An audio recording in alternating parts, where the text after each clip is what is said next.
The silence in our house was a lie, and when my sister's terrifying secret was exposed, I realized the real horror wasn't trapped downstairs. It was waiting just outside the door. The silence in our house used to be a comfort, a heavy woolen blanket muffling the outside world. Now it felt like the air before a scream, stretched thin and ready to snap. I stood in the doorway of Amelia's room, the afternoon sun cutting the dust motes into blinding silver needles, and I realized just how much space she took up, even when she wasn't there. Amelia, my older sister, my idol, my warden. We were only 2 years apart, but it felt like a lifetime. She had the sharp angles, the effortless grace, the easy laugh that people flocked to. I had the shadows, the tendency to trip over air, and a mind that churned endlessly in the dark. From the moment I could properly articulate a sentence, Amelia had been the architect of my life. "You're too sensitive, Ben. You need to toughen up, Ben. You're not built for this world, Ben." Lately, the pronouncements had grown colder, more definitive. After Dad died last year, the dynamic shifted from protective older sister to something closer to proprietary landlord. I was an inconvenient tenant in her perfectly curated life.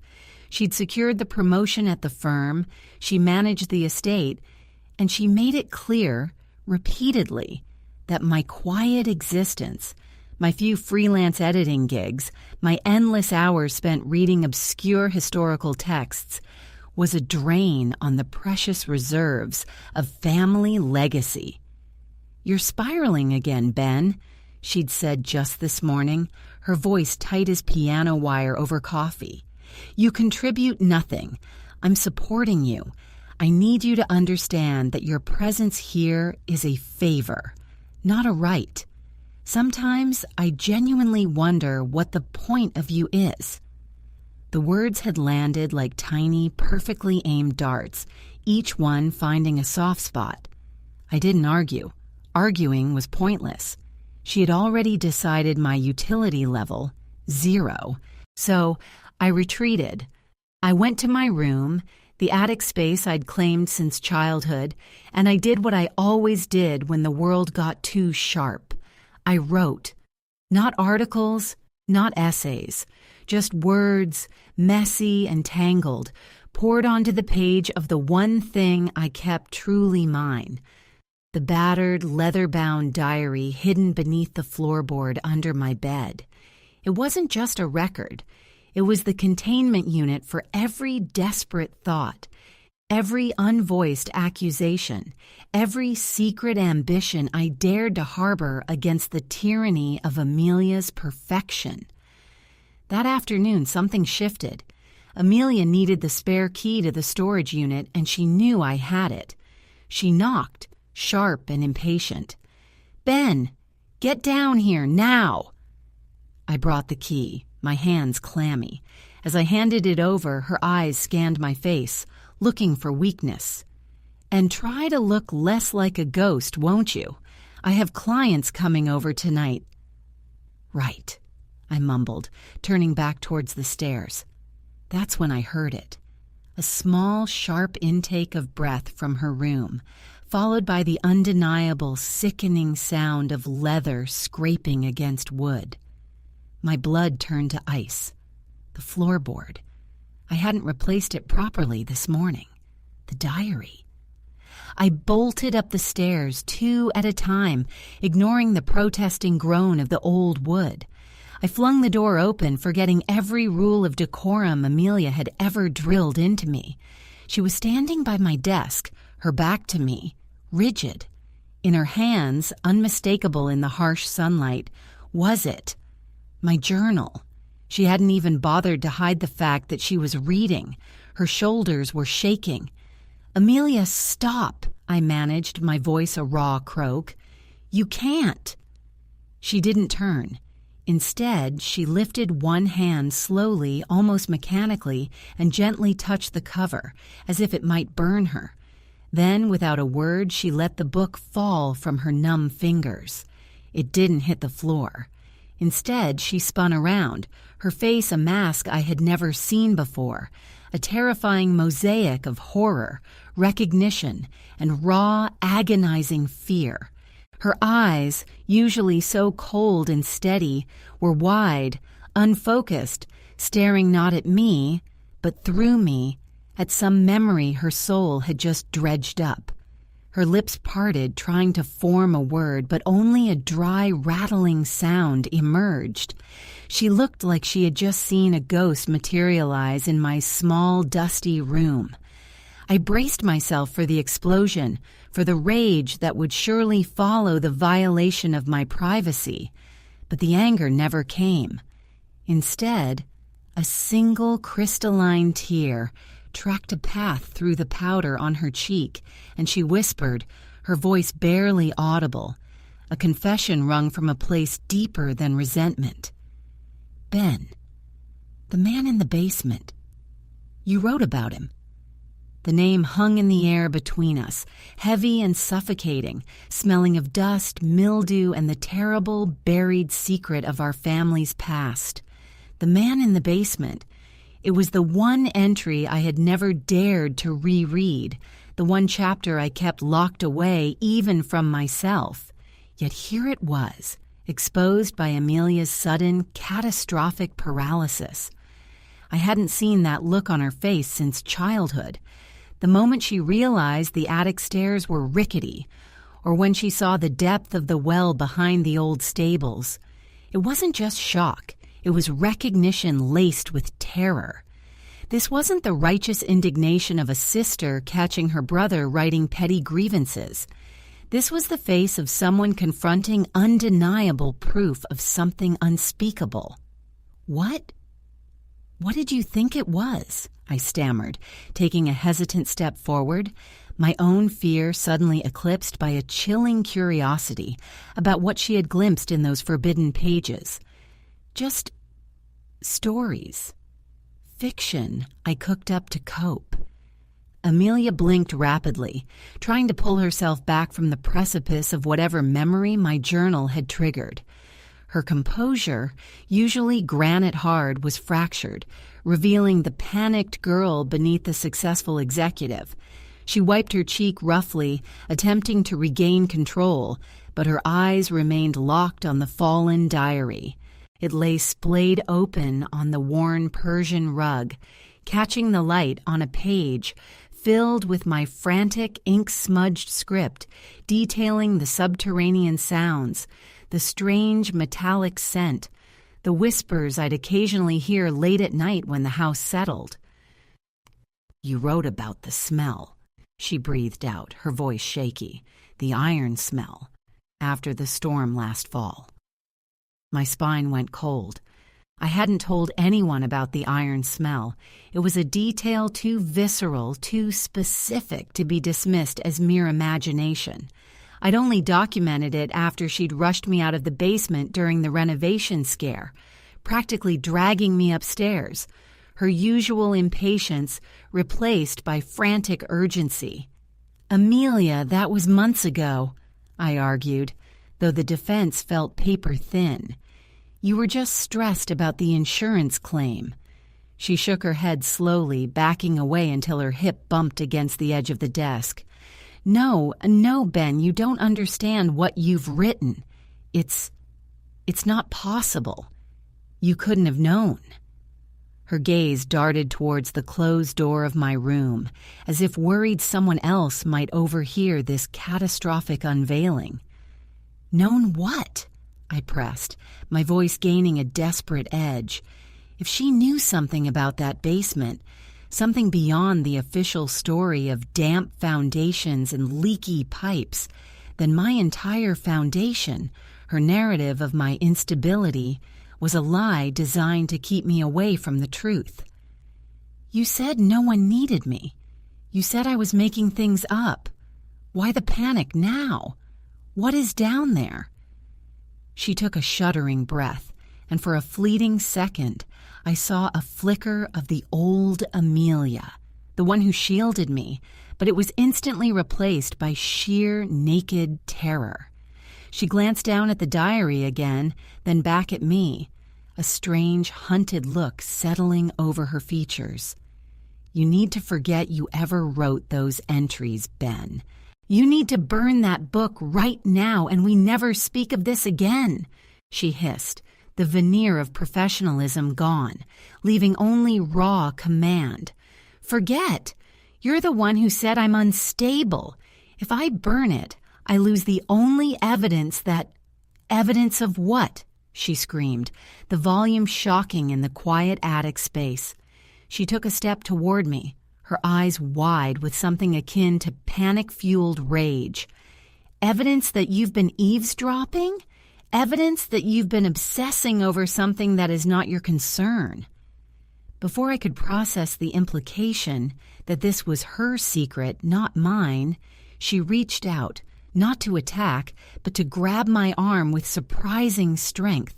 Her grip was desperate, almost painful. "Listen to me, Ben. You are not seeing things. You are not imagining the sounds. But if you ever try to go down there again, I swear to God I will have you committed. I'll make sure everyone believes you are finally losing it. Do you understand me?" The threat was chillingly sincere. She wasn't bluffing, but the intense fear radiating off her suggested that whatever was in the basement was far more terrifying than my own potential institutionalization. "Why are you protecting it?" I whispered, trying to wrench my arm free, but she held fast. "What did Dad hide down there? And why did you stop me from finding out when you were the only one who seemed to know what the noise meant?" Her face crumpled, her eyes momentarily glazing over as if she were seeing a memory too painful to bear. She leaned in close, her breath hot against my ear, abandoning all pretense of sisterly concern. "Because, Ben," she whispered, her voice tight with a terrifying shared secret, "if you open that door, you won't just find out what Dad hid. You'll find out why he locked himself away from us after Mom died. And trust me, you don't want to see what I had to do to keep that door shut after he—" She cut herself off abruptly, freezing mid-sentence, her eyes suddenly flicking past my shoulder toward the attic window. Her grip on my arm loosened as her whole body tensed, her face draining of all color, transforming into a statue of sheer terror. It wasn't the sunlight that had caught her attention. A slow, deliberate scraping sound echoed from the hallway just outside the closed attic door, a sound identical to the one I documented in the diary. Metal dragging slowly across the wooden floorboards, coming closer. It wasn't footsteps. It sounded heavy, awkward, and entirely unnatural. Amelia's eyes darted back to me, wide with a terror that mirrored my own, but she didn't need to speak. We both knew. Whatever was down in that basement, it wasn't staying there anymore. And it was right outside the door. The scraping sound paused, then resumed, closer now, agonizingly slow. A heavy, rhythmic shh, thunk, shh, thunk. It suggested weight, perhaps something being dragged by an unseen, incredibly persistent force. The air in the small attic room, already stale and close, seemed to vibrate with a low, inaudible hum that settled deep in my sinuses. Amelia didn't move. Her muscles were locked, her breath hitched somewhere in her throat. The raw fear she'd displayed moments ago had solidified into a desperate, animalistic resolve. Her hand shot out again, not to grab me this time, but to snatch the heavy bronze bust of Socrates from my dusty shelf, a ridiculous, purely decorative object, yet suddenly a weapon. "The trunk," she mouthed silently, pointing a trembling finger toward the massive iron-banded steamer trunk shoved against the eaves where we kept old winter clothes. It was the only piece of furniture in the attic heavy enough to barricade the flimsy door. We moved in a clumsy, panicked synergy honed by years of shared crisis, though this crisis was of an entirely different magnitude than any shared childhood nightmare. I shoved the trunk forward, its rusted wheels protesting with a screech that momentarily drowned out the sound from the hall. It wasn't enough. The trunk only reached halfway across the door. The dragging sound stopped directly outside. The silence that followed was worse than the noise. It was the silence of assessment, of something taking measure of the barrier before it decided how to breach it. "Ben," Amelia hissed, her voice razor thin, "we have to get out of here, now." She darted to the window, my window, the only escape route, but it was painted shut from decades of neglect and Amelia's own obsessive avoidance of airing out the room. She threw her shoulder against the sash once, twice, the wood refusing to give. "It's stuck," she choked out, turning back to me, her face smeared with dirt and fear. "We're trapped." Then came the sound that shattered whatever remaining grip I had on reality. It wasn't scraping this time. It was a heavy, blunt impact against the door, right at chest height. Whump! The door shuddered in its frame.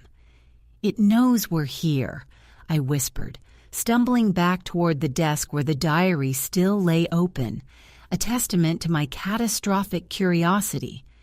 "It doesn't know anything," Amelia snapped, grabbing my shoulder hard enough to bruise. "It's probably just settling. Old house settling." But as she spoke the lie, the doorknob began to turn, slowly, deliberately. The mechanism groaned, protesting the movement, but it was undeniably rotating. Whoever or whatever was out there was turning the knob with intelligent precision, not just blindly battering the door down. Amelia shoved me violently toward the eaves, away from the door. "Stay down. If it gets in, don't look at it. Don't acknowledge it." The turning stopped. The knob was fully horizontal. We waited, breath held for the inevitable shove. Instead, the sound shifted. It was a dry clicking noise, followed by the distinct sound of something heavy being inserted into the gap between the door and the frame, levering it open from the outside. A sliver of shadow, impossibly deep, appeared as the door began to ease inward, pushed by an unseen, prying tool. Amelia let out a small, wounded cry, grabbing the bronze bust tighter. I scrambled sideways, reaching desperately for anything solid. My hand connected not with the trunk, but with the open diary. Instinct took over. Clutching the book, I stumbled backward until I tripped over the edge of my mattress, falling hard against the wall. As the door cracked open perhaps a foot, revealing only impenetrable darkness in the hallway beyond, Amelia screamed my name, a sound of pure animalistic terror, and swung the bust of Socrates in a desperate arc toward the opening. The impact was sickeningly dull, like hitting dense clay, followed by a wet, tearing sound. Amelia froze again, staring at the door, the heavy book forgotten in my trembling hands. She hadn't hit wood. She hadn't hit the frame. From the crack in the doorway, a thick, viscous substance began to ooze out, dripping slowly onto the dusty floorboards. It wasn't red, nor was it black. It was a sickly, pale gray, clinging together with unnatural tenacity. And then, from the darkness just beyond the threshold, a low, strained voice emerged. It was raspy, ancient, and sickeningly familiar. It was the voice I heard in my nightmares, the one I transcribed obsessively in the diary, the voice Amelia claimed didn't exist. "Amelia, is that you, darling? Why are you hiding your brother from me? I just wanted to thank him for keeping my secrets safe." The voice was Dad's, but Dad had been buried for a year, and as the shadowy figure began to slowly, inexorably, pushed the door open wider. Amelia dropped the bust, fell to her knees, and began sobbing uncontrollably, pointing a shaking finger not at the figure, but at the book I still clutched. Ben! The last page. Read the last page. He didn't die in the basement. He was made down there. The sound of my father's voice, my father, cold in the earth for 12 months, was a physical blow, stealing the breath from my lungs and solidifying Amelia's earlier panic into undeniable present horror. The shadow in the doorway swelled, pushing the door further inward, and the gray, oily substance on the floor began to spread, seeming to pulse faintly in the dim attic light.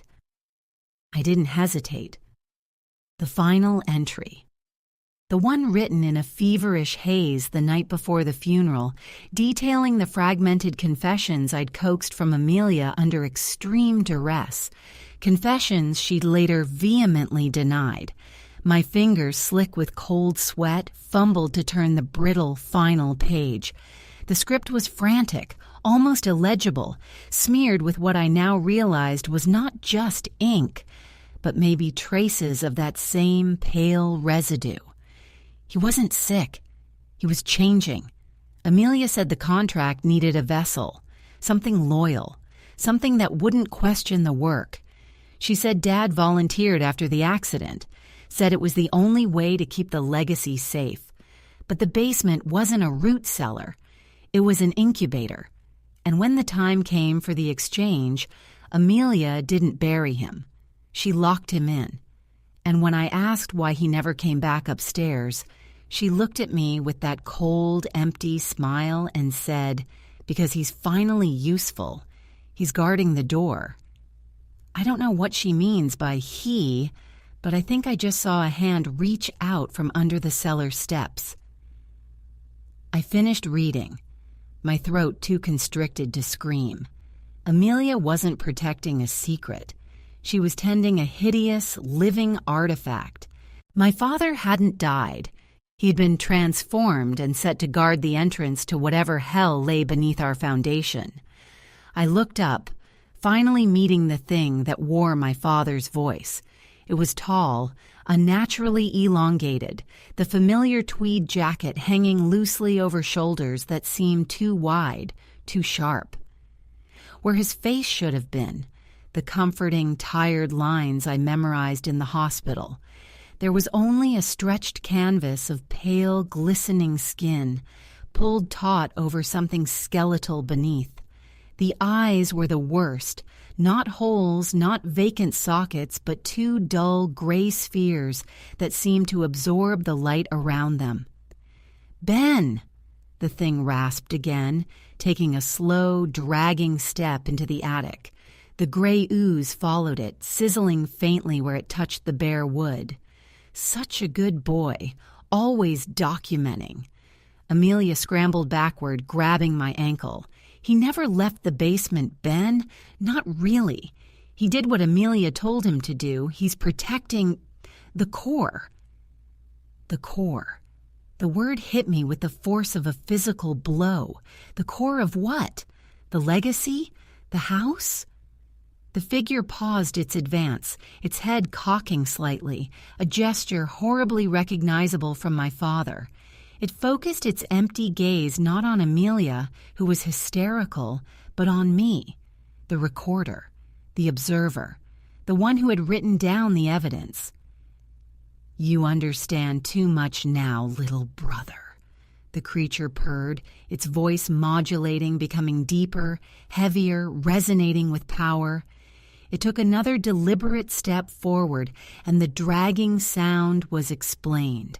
The bottom half of its legs seemed fused, encased in the gray, hardened substance. Amelia suddenly launched herself forward, not away, but at the creature. She grabbed the nearest object, a rusty length of curtain rod, and swung it wildly at the creature's chest, bypassing its head entirely. "Leave him alone," she shrieked, a final desperate act of the protective sister. though now she was fighting not for my sanity, but for my life against her own terrible creation. The creature didn't flinch from the blow, but the sudden distraction gave me a second's clarity. I looked down at the diary in my hands, the evidence, the cause of all this mayhem. If I kept it, I was a target. If I destroyed it, I erased the only proof I had. The creature backhanded Amelia with casual force. She flew across the small room and slammed against the support beam, crumpling to the floor, unconscious or worse. It turned back to me, advancing now with quick, jerky movements. The gray substance was thickening around its feet.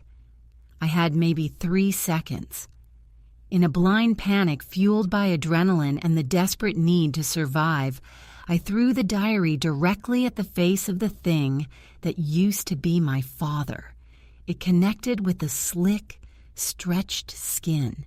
The creature stopped dead, letting out an agonizing, high-pitched shriek. Not a human sound, but a sound of tearing metal and grinding stone. The gray exterior around its head instantly began to bubble and shrink away from the leather binding. "No, not the binding!" the creature roared, its voice cracking mid-sentence, no longer mimicking Dad, but sounding like something ancient and deeply wounded. It lunged for the diary, but it was too slow, its focus entirely broken by the contact. I didn't wait to see what would happen next. I bolted past the struggling form of my sister and threw myself at the window Amelia had failed to open. This time, I kicked out with my heel, not caring about the noise, pouring every ounce of terror into the impact. The old wood finally screamed in surrender, shattering outward. I tumbled through the jagged opening, scraping skin on the broken glass, landing hard on the steeply pitched roof outside. I scrambled wildly, my hands searching for purchase on the slick shingles, adrenaline overriding the pain. Below me, through the fractured window pane of my attic room, I heard the creature, whatever horrifying mockery of my father it had become, howling in absolute agony. But the howling wasn't directed at me escaping. It was directed at Amelia, still lying motionless on the floor next to the open diary. Then, a new sound, sickeningly loud in the sudden, relative silence. The sharp thud of the cellar door below shaking open, followed by the wet, heavy sound of something climbing the stairs toward the attic, something that sounded much faster, much stronger, and infinitely hungrier than the guardian Amelia had created. I looked down at my scraped hands, seeing the dark smear of gray residue clinging to my skin, and realized with sickening clarity I hadn't just run from the creation, I had alerted the original tenant. The sound of the cellar stairs groaning under immense weight was the sound of my life ending. It was a primal structural sound, like the foundations of the house itself were being ripped apart. The first thing I understood was that Amelia's desperate gambit, throwing the diary at the father, had only served as a dinner bell, alerting the real resident of the basement to the breach in security. I looked back through the broken window. The mutated figure, the poor guardian Amelia had presumably constructed or coerced, was still convulsing, its gray shell smoking where the leather of my diary had touched it. It was incapacitated, screaming soundlessly at the open diary lying at its feet, irrelevant now. The main threat was coming up. I knew I couldn't leave Amelia, not now, not after her final, terrified attempt to save me. I swung my legs back toward the broken window, ignoring the dizzying drop to the lawn below. I slid back into the suffocating heat of the attic, landing beside Amelia's crumpled form. She hadn't moved. The sound of the cellar thing reaching the top landing was deafening. A heavy, rhythmic thump, drag, faster than before, now punctuated by heavy, wet inhalations. It was right outside the door. I looked at the diary lying on the floor, then at the guardian writhing in its death throes, and then at the door that was about to explode inward. There was no time for subtlety, no time for science, only brute instinct guided by the horrible truths I'd transcribed. The creature wanted the diary destroyed. It feared the record. I snatched the book up, ignoring the faint warmth radiating from it. The door shuddered violently as the thing outside threw its full weight against it. The wood around the latch splintered. "Amelia, wake up!" I shook her hard, but she was unresponsive, her skin clammy. There was one place left, the single point of vulnerability I had documented in my mad scribbling, the core Amelia had mentioned. If the house was an incubator and the father thing was the guard, then the core must be the power source, the key to whatever unholy process was sustaining them. I didn't know where the core was, but I knew where the heart of the house's secrets lay. The old hearth in the living room downstairs, sealed off after Dad's accident. That was the only place in the house that wasn't just wood and plaster. It was stone, masonry, history. The attic door burst inward with a sound like a gunshot. The new thing that filled the frame was not a mockery of a loved one. It was pure, undiluted horror. It was dense, low to the ground, and moved with a liquid speed that defied its bulk. It seemed composed of interlocking masses of hard, dark matter, and where its head should have been, there was only a swirling vortex of that sickening gray mist, faintly illuminated by the attic light. It lunged. I didn't run toward the window again. I ran toward the threshold, diving low beneath its sweeping, powerful strike. The air pressure alone nearly knocked me unconscious. I rolled, clutching the diary like a shield, and threw myself down the attic stairs, stumbling blindly.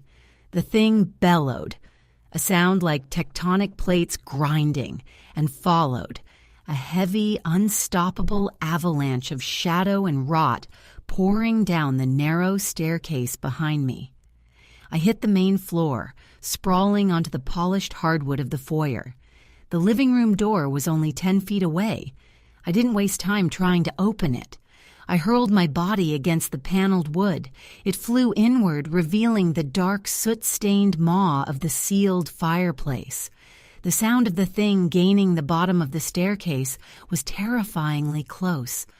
I saw the first thick tendril of gray mist snake out into the foyer. I remembered the last line of the diary, the final desperate note scribbled just as I heard the cellar door opening. The contract requires 3 anchors, the diary, the vessel, and the witness. Destroy the anchor of the sacrifice to sever the root. The vessel must have been Dad, trapped below. The witness was me, the one who knew. The diary was the physical record. But the final anchor? The sacrifice? I looked desperately around the living room, the sealed hearth, the place where the illness had supposedly begun, the place Dad would have been closest to death before Amelia took him to the basement. The monstrous form filled the doorway, its swirling core fixing on me. It moved to intercept before I could reach the hearth, but as it focused, I saw it. Not on the creature, but on the floor just inside the hearth opening. Lying there, half hidden by soot and debris, was a small antique silver locket. Mom's locket, the one she wore every day, the one Amelia claimed was lost in the fire years ago, the anchor of the sacrifice. I didn't have time to retrieve it. The creature was upon me. I braced myself for obliteration, but instead of striking, it stopped inches away, its misty face hovering over mine. "You burn that book," it hissed, its voice layered with 1,000 dying echoes, and you free me to consume everything you touch. I didn't hesitate. If destroying the diary freed this thing, I had to destroy the other anchor first. With a guttural scream born of pure defiance, I grabbed a heavy iron fire poker that stood near the grate. I ignored the creature, ignoring the immediate danger, and swung the poker with everything I had at the locket nestled in the hearthstone. The iron connected with the silver locket. The impact was not metallic, but crystalline. A high-pitched, blinding shriek erupted from the locket, a sound that seemed to tear the fabric of the air. The monstrous form recoiled instantly, its shadowy mass dissolving at the edges, letting out a sound of pure anguish. The gray mist filling its vortex recoiled, sucked back violently into the stone hearth. Then, the locket shattered. The result was immediate and absolute. The house gave a colossal, shuddering groan, not of collapse, but of sudden, profound emptiness. The pressure vanished. The pervasive chill lifted. The air thinned, becoming simply air again. The creature in the doorway, the father thing, stumbled back, its form flickering like a dying projection.